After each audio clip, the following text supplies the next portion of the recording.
అలానే విశేషరావు ప్రధానమంత్రి నరేంద్ర మోడీ గారి యొక్క 75వ పుట్టినరోజు సందర్భంగా ఒక క్లారిటీ వచ్చేసింది. బీజేపీలో అంతర్గత రాజ్యాంగం అంటూ ఒకటి లేదు. 75 సంవత్సరాలు వచ్చినంత మాత్రాన ప్రత్యక్ష రాజకీయాల్లో నుంచి తప్పుకోవాలి అనేది లేదు అనేటువంటి క్లారిటీ వచ్చేసింది.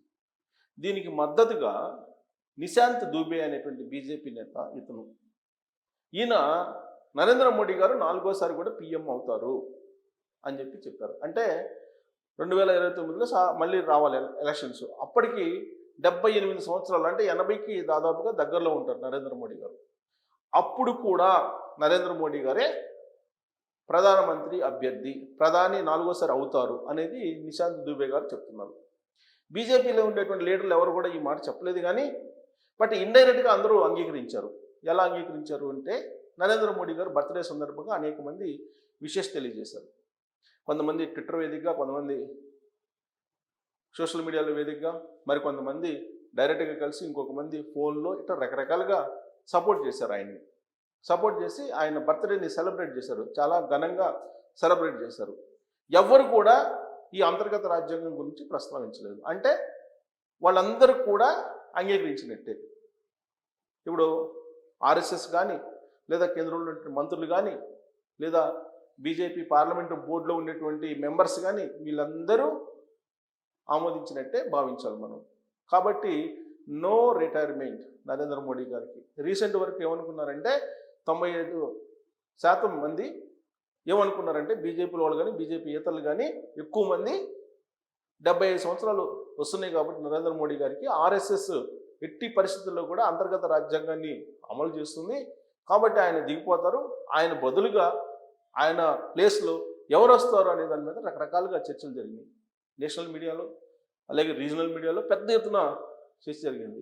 ఆ జాబితాలో గడ్కరీ పేరు వినిపించింది, అలాగే యోగి ఆదిత్యనాథ్ గారి పేరు వినిపించింది, రాజ్నాథ్ సింగ్ గారి పేరు వినిపించింది, అలాగే హోంశాఖ మంత్రి అమిత్ షా గారి పేరు వినిపించింది. ఇలా రకరకాల పేర్లు వినిపించాయి. ఒకనొక సందర్భంలో అయితే నరేంద్ర మోడీ గారు ఆర్ఎస్ఎస్ తోటి భేటీ అయిపోయారు. సో ఆర్ఎస్ఎస్ ఆల్రెడీ చెప్పేసింది, నాగపూర్ వెళ్ళారు, ఆయన ప్రధానమంత్రి అయిన తర్వాత తొలిసారిగా వెళ్ళారు.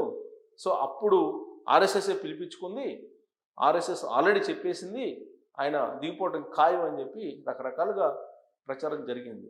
కానీ ఆయన అన్నింటినీ మౌనంగా భరాయించారు. ఎక్కడా కూడా దీనికి సంబంధించినటువంటి మాటలు మాట్లాడలేదు ఆయన నరేంద్ర మోడీ గారు. కానీ విపక్షాలు పెద్ద ఎత్తున ప్రచారం చేశాయి. మహారాష్ట్రలో వెళ్ళినటువంటి సందర్భంగా అక్కడ ప్రచారం చేశారు. కేజ్రీవాల్ ఆల్రెడీ దిగిపోతున్నారు నరేంద్ర మోడీ గారు అని చెప్పి కేజ్రీవాల్ ప్రచారం చేశారు. ఇలా రకరకాలుగా ప్రచారం చేశారు. ఎందుకు చేయాల్సి వచ్చింది ఆ విధంగా అంటే, 75 సంవత్సరాలు నిండినటువంటి వాళ్ళు ప్రత్యక్ష రాజకీయాలకు దూరంగా ఉండాలనేటువంటి అంతర్గత రాజ్యాంగాన్ని అద్వానీ గారి దగ్గర నుంచి వెంకయ్య నాయుడు గారి దగ్గర అమలు చేసింది RSS, BJP. So RSS and బీజేపీని వేరువేరుగా మనం చూడలేం. పైగా మరొక ఆశ్చర్యకరమైన అంశం ఏంటంటే, ఈ 75 సంవత్సరాల విషయంలో మోహన్ భగవత్ గారు కూడా ఈ నెల 9వ తారీఖు ఆయన 75 సంవత్సరాలు నిండిపోయినాయి. రాజ్యాంగం ప్రకారం అంతర్గతంగా ఆర్ఎస్ఎస్ దాని ప్రకారం ఆయన కూడా పదవి నుంచి తొలగాలి, ఆయన బదులు వేరే వాళ్ళు వస్తారని కూడా ప్రచారం జరిగింది. కానీ ఆయన కూడా ఏం చెప్పారంటే, ఆరోగ్యంగా ఉన్నంత వరకు, చలాకీగా ఉన్నంత వరకు, అలాగే ఆలోచన చురుగ్గా ఉన్నంత వరకు ఎవరైనా పదవులను అనుభవించవచ్చు అనేటువంటి యాంగిల్లో రీసెంట్గా ఆయన మాట్లాడారు. ఆయన బర్త్డే సందర్భంగా 9వ తారీఖు అనుకుంటా ఈ నెల ఆయన మాట్లాడారు. ఈయన 17వ తారీఖు నరేంద్ర మోడీ గారు బర్త్డే చేసుకున్నారు. కాబట్టి నరేంద్ర మోడీ గారు చలాకీగా ఉన్నారు, ఆరోగ్యంగా ఉన్నారు, అలాగే చురుగ్గా ఉన్నారు. కాబట్టి ఆయనకి నో రిటైర్మెంట్. పైగా ఇప్పుడు నిశాంత్ దూబే ఏం చెప్తున్నారు, ఒకవేళ నరేంద్ర మోడీ గారు కాకుండా ఎవరినైనా సరే బీజేపీలో ప్రధానమంత్రి అభ్యర్థిగా ప్రకటిస్తే 100 స్థానాల కన్నా ఎక్కువ రావని చెప్పి డిసైడ్ చేసి చెప్తున్నారు ఆయన నిశాంత్ దూబే. బహుశా మిగతా వాళ్ళు ఎవరు కూడా అంత బహిరంగంగా చెప్పినటువంటి దాఖలాలు కనిపించట్లేదు, కానీ నిశాంత్ దూబే మాత్రం క్లియర్గా చెప్తున్నారు, నరేంద్ర మోడీ గారు తప్ప బీజేపీకి ఎవ్వరూ లేరు లీడర్లు.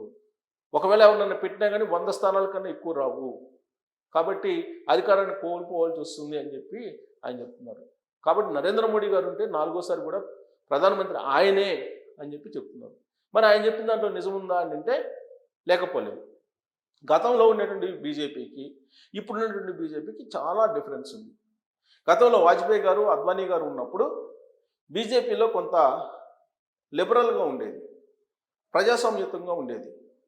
కానీ ఇప్పుడు ఉన్నటువంటి బీజేపీ నరేంద్ర మోడీ గారు, అమిత్ షా గారు వాళ్ళిద్దరు ఆధ్వర్యంలో నడుస్తుంది.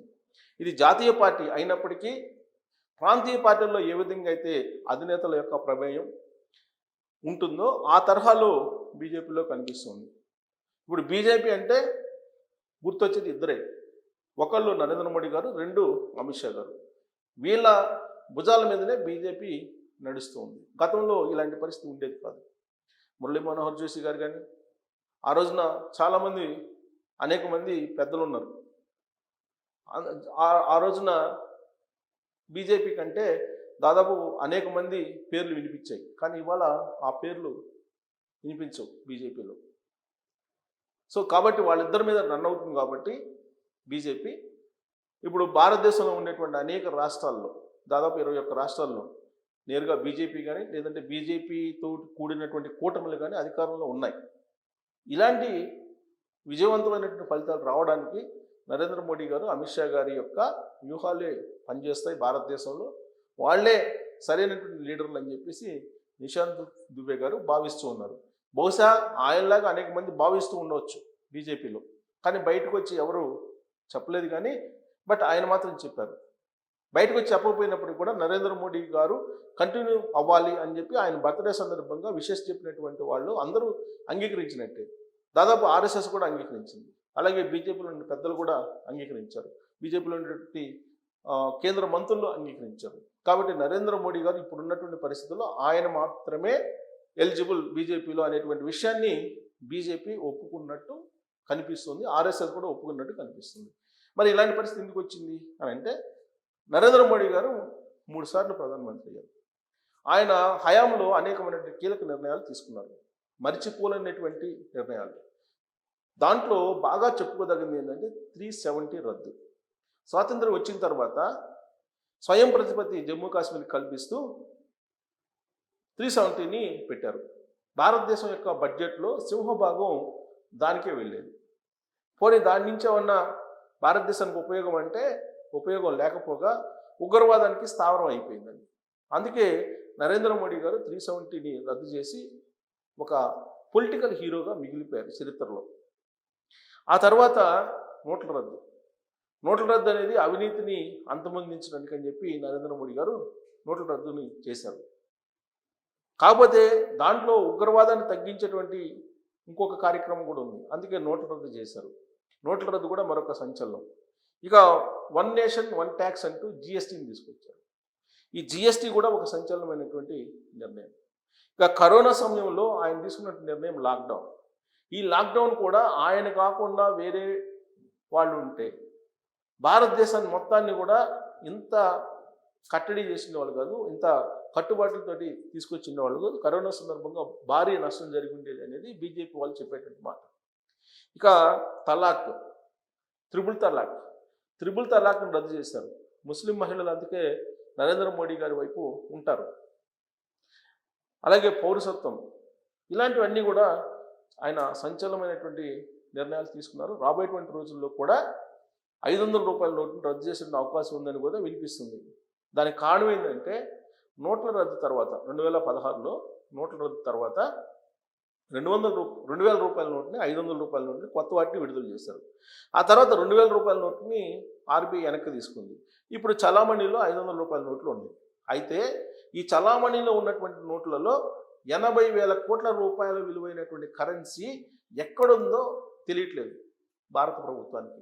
అందుకే ఆ 80,000 కోట్ల రూపాయలని ఇప్పుడు బయటికి తీసుకురావడానికి తాజాగా యూపీఐ పేమెంట్స్ని రిలాక్సేషన్ చేసింది. ఇప్పటి వరకు 1,00,000 రూపాయలు ఉన్నటువంటి యూపీఐ పేమెంట్స్ని 10 లక్షల వరకు ట్రాన్సాక్షన్ చేసుకోవచ్చు అని చెప్పి విడతల వారీగా 2 విడతలుగా 10 లక్షల రూపాయలు ట్రాన్సాక్షన్ చేసుకోవచ్చు అనేటువంటి కీలకమైన నిర్ణయాన్ని తీసుకుంది. ఈ నిర్ణయం తీసుకున్నారని అంటే మార్కెట్లో కరెన్సీ చలామణిని తగ్గించాలి, డిజిటల్ కరెన్సీని పెంచాలి అనేటువంటిది భారత ప్రభుత్వం యొక్క ఆలోచన అయి ఉండొచ్చు. బహుశా 500 రూపాయల నోట్ని కనుక ఇప్పుడు కనుక రద్దు చేస్తే ఈ 2016 నుంచి ఇప్పటి వరకు కరప్షన్ చేసి దాచుకున్నటువంటి డబ్బు బయటకు వచ్చేటువంటి అవకాశం ఉంది. మరి అలాంటి నిర్ణయం నరేంద్ర మోడీ గారు తీసుకునే అవకాశం ఉందా?